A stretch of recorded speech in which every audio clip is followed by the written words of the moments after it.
बिस्मिल्लाहिर्रहमानिर्रहीम। Welcome to lecture 9 of operating systems. आज हम देखेंगे कि कैसे हमारे पास डिफरेंट इंटर प्रोसेस कम्युनिकेशन के टूल्स फर्दर अवेलेबल हैं पाइप के अलावा यूनिक्स लिनक्स के अंदर। और हम स्टैंडर्ड फाइल्स और कर्नल मैकेनिज्म देखेंगे फाइल असेस के लिए। फिर हम देखेंगे कि हमारे पास जो बेसिक कमांड्स हैं वो किस वजह से फ़ेल होती हैं, उनकी फ़ेल होने की क्या क्या वजूहात हैं। और हम पाइप का एक यूज़ देखेंगे प्रोग्राम के अंदर, और कमांड लाइन में हम कैसे उसको यूज़ कर सकते हैं, which is very easy. Command line वाली चीज़ बहुत ईजी है। तो इसके अंदर हम स्टार्ट करते हैं आज का lecture with the name of Allah. हमारे पास आईपीसी टूल्स डिफरेंट हमने देखे थे। पाइप है, नेम्ड पाइप है, बीएसटी है। तो ये सारे अभी हम देखेंगे कि पाइप जो हैं वो यूज़ होते हैं for the communication between related process on the system. मतलब कोई रिलेटेड प्रोसेस हमारे पास हो। ये जो हमारे पास अभी हम मेंशन करेंगे, ये ऑब्जेक्टिव के लिए बहुत इंपॉर्टेंट चीज़ है। ये पूछते हैं कि रिलेटेड प्रोसेस के लिए क्या चीज़ यूज़ होती है, उसके लिए पाइप यूज़ होता है। और कम्युनिकेशन प्रोसेस जो होता है typically related by the sibling और द पेरेंट चाइल्ड रिलेशनशिप, क्योंकि ये रिलेटेड हैं आपस में, सिबलिंग हैं, पेरेंट चाइल्ड है, इनका कोई ना कोई आपस में रिलेशन है, इनके लिए हम पाइप यूज़ करते हैं।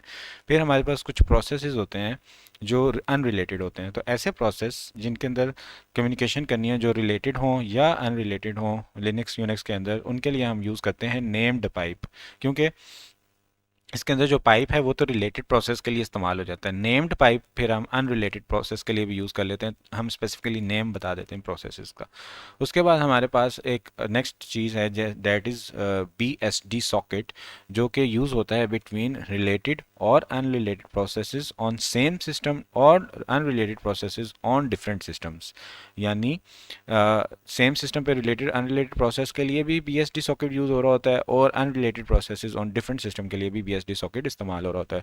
तो इसको अगर मैं समराइज करूँ ऑब्जेक्टिव के लिहाज से, वेरी इंपॉर्टेंट, रिलेटेड प्रोसेस के लिए हमारे पास पाइप यूज़ हो रहा होता है, रिलेटेड अनरिलेटेड प्रोसेस के लिए हमारे पास नेम्ड पाइप यूज़ हो रहा होता है, और डिफरेंट सिस्टम्स के ऊपर अनरिलेटेड के लिए हमारे पास बी एस डी सॉकेट इस्तेमाल हो रहा होता है।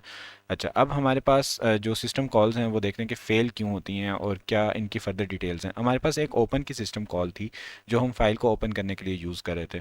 तो हमारे पास ओपन सिस्टम कॉल्स ओपन करने के लिए, या अगर फाइल ऑलरेडी अवेलेबल नहीं है तो उसको क्रिएट करने के लिए भी इस्तेमाल हो जाती है। तो इसका जो सिनॉप्सिस है वो ये है कि हम टाइप्स, स्टैट और F C N G L, ये हेडर फाइल्स इंक्लूड करते हैं। और हमारे पास एक इंटीजर रिटर्न टाइप है, फंक्शन ओपन है, इसके अंदर पैरामीटर में पास हो रहा है पाथ नेम और फ्लैग। और उसके अलावा हमारे पास ये भी हो सकता है कि पाथ नेम हो, फ्लैग हो और मोड हो फाइल का। ठीक है, तो ये हमारे पास इसकी बेसिकली कॉल होती है। तो ये कॉल क्या करती है, पाथ नेम को फाइल डिस्क्रिप्टर में कन्वर्ट कर देती है। ये जो हमारा पाथ नेम है ये एक फाइल डिस्क्रिप्टर के टेबल के अंदर चला जाता है, और स्मॉल नॉन नेगेटिव इंटीजर है for use in subsequent IO as with read and write, जो हमने पहले भी देख लिया कि फाइल डिस्क्रिप्टर में हम कैसे पाइप के ज़रिए भी उसको इस्तेमाल कर रहे होते हैं। तो एक स्मॉल नॉन नेगेटिव इंटीजर होता है फाइल डिस्क्रिप्टर, और इसका पूरा एक टेबल बन रहा होता है।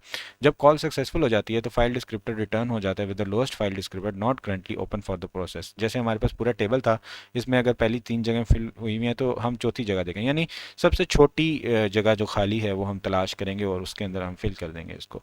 तो सिस्टम कॉल जो है ये स्पेसिफिक कर देगी कि रीड करना है या राइट करना है। जो हम रीड लिखेंगे ब्रैकेट में, फिर फाइल डिस्क्रिप्टर लिखेंगे तो रीड हो रहा होगा, राइट लिखेंगे और फिर फाइल डिस्क्रिप्टर लिखेंगे तो हमारे पास राइट हो रहा होगा। ओ फ्लैग जो यहाँ पर हमारे पास है बेसिकली ये किस लिए, ये स्पेसिफाई करता है purpose of opening the file, कि पर्पस क्या है, हम क्यों इसको ओपन कर रहे हैं।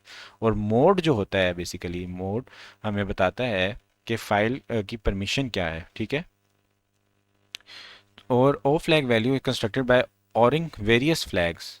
और ओ फ्लैग इसका नाम क्यों है कि हमारे पास ढेर सारे फ्लैग हैं, उनके अंदर जब हम और ऑपरेटर लगाते हैं तो जो रिजल्ट वैल्यू आती है वो हम ओ फ्लैग के अंदर स्टोर कर देते हैं। एक हमारे पास है रीड ओनली, एक है हमारे पास राइट ओनली, एक हमारे पास रीड राइट, एक हमारे पास एंड डिले या नॉन ब्लॉक भी कहते हैं इसको, और एक हमारे पास अपेंड है कि फाइल के एंड पे कोई चीज़ फर्दर ऐड करनी हो, और एक हमारे पास क्रिएट है। तो ये डिफरेंट हमारे पास फ्लैग्स हैं, इनके अंदर हम और ऑपरेटर लगाते हैं और फिर हमारे पास ओ फ्लैग जनरेट हो रहा होता है। ये याद रखने की चीज़ है कि ये कैसे क्या क्या हमारे पास फ्लैग्स हैं।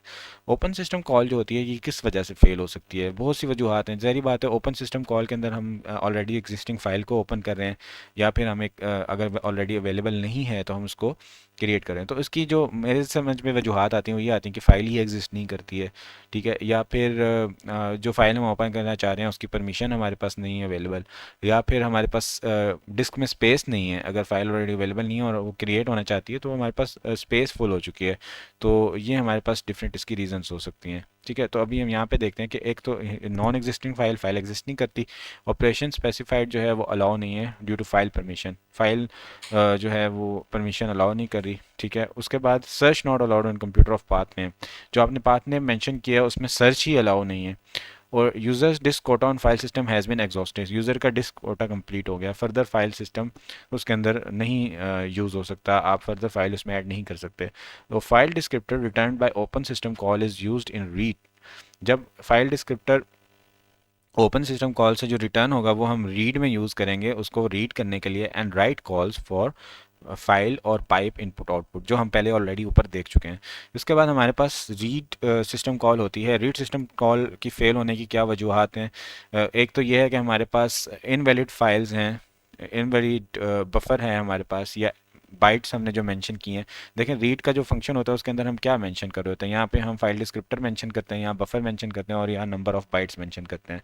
तो यही तीन वजूहत हैं इसके फेल होने की, कि हम इनवैलिड यहाँ पे फाइल डिस्क्रिप्टर मेंशन कर दें, या हम बफर इनवैलिड मेंशन कर दें, या हम जो नंबर ऑफ बाइट्स हैं वो इनवैलिड मेंशन कर दें, या signal called during the read, हम रीड कर रहे थे उसमें कोई सिग्नल आ गया, प्रोसेस इंटरप्ट हो गया, तो फिर भी हमारे पास रीड फेल हो जाएगा। तो ये डिफरेंट हमारे पास रीजंस होती हैं। फिर हमारे पास जो राइड है, राइट की सिस्टम कॉल है, उसके अंदर भी यही रीज़न है कि इनवैलिड आर्गूमेंट, जैसे ये इसके आर्गूमेंट इनवैलिड थे, राइट में भी इनवैलिड आर्गूमेंट है। File size limit for the process और सिस्टम वुड एक्सीड, फाइल की साइज की लिमिट ही एक्सीड कर दिया, आप अंदर उसमें आप राइट नहीं कर सकते, या फिर डिस्क फुल हो गई है तब भी आप राइट नहीं कर सकते। क्लोज सिस्टम कॉल हमारे पास कब फेल होती है? ये क्लोज करने के लिए यूज़ होती है फाइल को और सिस्टम कॉल, और ये एक फाइल डिस्क्रिप्टर अपने लिए लेती है as an argument and closes the corresponding file. तो अगर हमारे पास फेल होने का यहाँ नहीं लिखा, लेकिन ये फेल तब होगी कि आपने जो आर्गूमेंट में पास किया फाइल डिस्क्रिप्टर वो ऑलरेडी ही क्लोज है, तो तब भी कोई इशू आ सकता है। और उसके बाद हमारे पास जो फाइल डिस्क्रिप्टर टेबल है, ये मैं ऑलरेडी पिछले लेक्चर में समझा चुका हूँ कि इसके अंदर हमारे पास सबसे पहला फाइल डिस्क्रिप्टर टेबल होता है, फिर फाइल टेबल होता है, फिर इनोड टेबल होता है, फिर फाइल के कंटेंट्स होते हैं। और उसके बाद जो इसका साइज़ होता है लिमिट, वो ओपन मैक्स वेरिएबल के अंदर स्टोर हुआ होता है। अब हमारे पास स्टैंडर्ड डिस्क्रिप्टर्स हैं जो ऑटोमेटिकली ओपन हो जाते हैं। तो थ्री फाइल्स हैं, जब भी हम कोई भी कर्नल के अंदर प्रोसेस ओपन करते हैं तो उसके साथ तीन फाइल ऑटोमेटिकली ओपन हो जाती हैं, ठीक है। इन फाइल्स को कहते हैं स्टैंडर्ड फाइल्स। ये होती है स्टैंडर्ड इनपुट, स्टैंडर्ड आउटपुट और standard error file. By default standard files are attach to the terminal on which the process run, जिस टर्मिनल पे प्रोसेस रन हो रहा है उसके साथ ये अटैच कर दी जाती हैं। और descriptor of the standard files are known as standard file descriptors, इनके जो डिस्क्रिप्टर्स होते हैं उनको स्टैंडर्ड फाइल डिस्क्रिप्टर्स कहते हैं।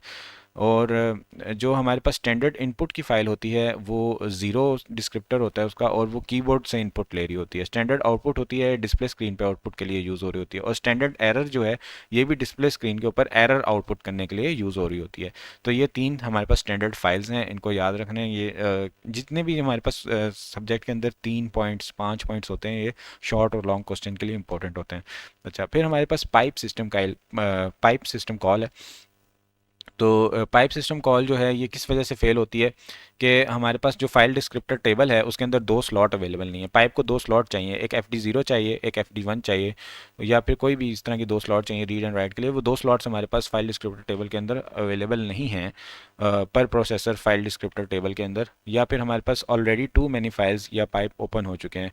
बफर स्पेस हमारे पास अवेलेबल नहीं है कर्नल के अंदर जहाँ पे हमने रीड करना है या जहाँ से हमने राइट करना है, या फिर फाइल टेबल हमारा फुल हो चुका है। तो ये तीन रीजंस होती हैं पाइप सिस्टम कॉल के फेल होने के लिए। ये बहुत इंपॉर्टेंट है, इसको याद कर लें, ये शॉर्ट क्वेश्चन ज़्यादातर आ सकते हैं।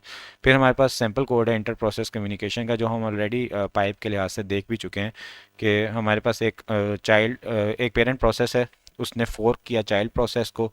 चाइल्ड प्रोसेस जो है उसने हेलो वर्ड लिखना था, उसने राइट एंड से पाइप के हेलो वर्ड लिखा, फिर रीड एंड से पेरेंट ने रीड किया और फिर उसने स्क्रीन पर आउटपुट कर दिया। तो ये हमारे पास कोड है जो हम ऑलरेडी पिछले लेक्चर में देख चुके हैं। Yes, this is same code जिसमें हमारे पास हमने देखा था कि write one buffer N R जो है स्क्रीन पर राइट करने के लिए यूज़ हो रहा था। उसके बाद हमारे पास कमांड लाइन यूज़ है पाइप्स का, कि कमांड लाइन यूज़ क्या होता है। वैसे तो हम पाइप फंक्शन लिख रहे हैं और सारा कुछ कर रहे हैं, तो पाइप को हम कमांड लाइन में भी यूज़ कर सकते हैं to contain the standard input of one process to the standard output of one process, यहाँ पे आउटपुट आएगा, to the standard input of another, यानी एक प्रोसेस की आउटपुट को हम दूसरे प्रोसेस की इनपुट बना देते हैं।